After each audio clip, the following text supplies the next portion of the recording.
the same Kosminski Chief Constable McNaughton had listed in his memorandum. He was a man not unknown to the police. Shortly after Liz Stride's murder, Israel Schwartz identified Kosminski in a police lineup. But there was a problem. Schwartz refused to testify against him. Schwartz identified Kosminski as the man he'd seen that night. Now this, of course, is the only evidence the police have got. There's no forensic, nothing else. It's got to be something like this.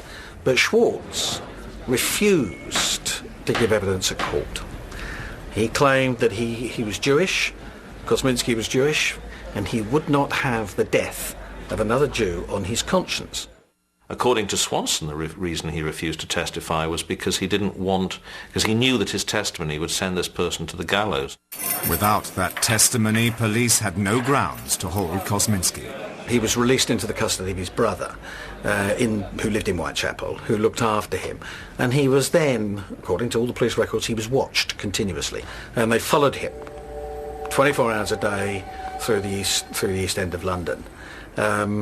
No more murders ever took place, and then sometime later he was taken from the home, taken to a mental institution, and spent the rest of his time there.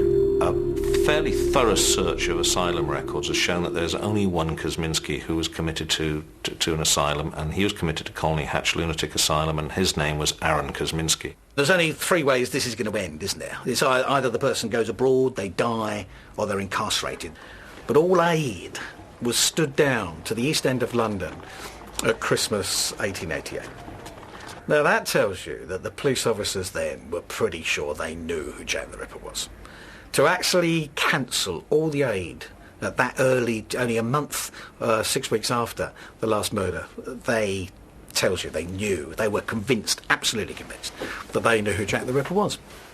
Yet if the police did know the Ripper's identity, why they didn't publicise it becomes another mystery. Speculation has continued for over a century.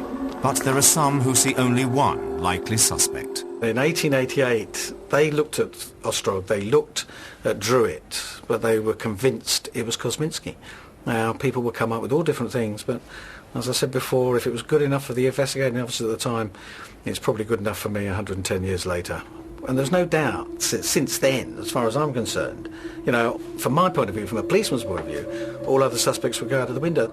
Our profile fit one of the suspects almost dead bang. That doesn't mean he did it.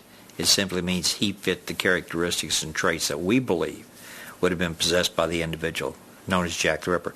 And that was an individual by the name of Kosminski. I believe he was psychotic. I believe that legal term, he was insane. I think Jack the Ripper's murder stopped because he got caught. That's what I believe.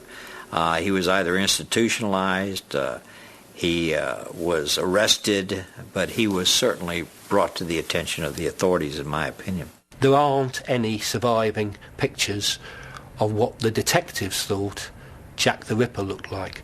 What there is Abeline's walking stick, which has a carved head and was presented to him by the detectives he worked with.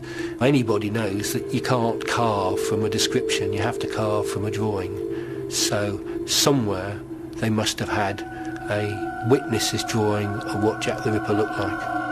Kosminski appears the strongest suspect, but with so many conflicting theories, there seems little doubt the identity of Jack the Ripper will continue to be debated. We will never know who Jack the Ripper was for certain. That is patently obvious. In 1888 they didn't know, they had ideas, they didn't know for certain, they certainly couldn't prove it. If they couldn't prove it 111 years ago, we won't prove it today.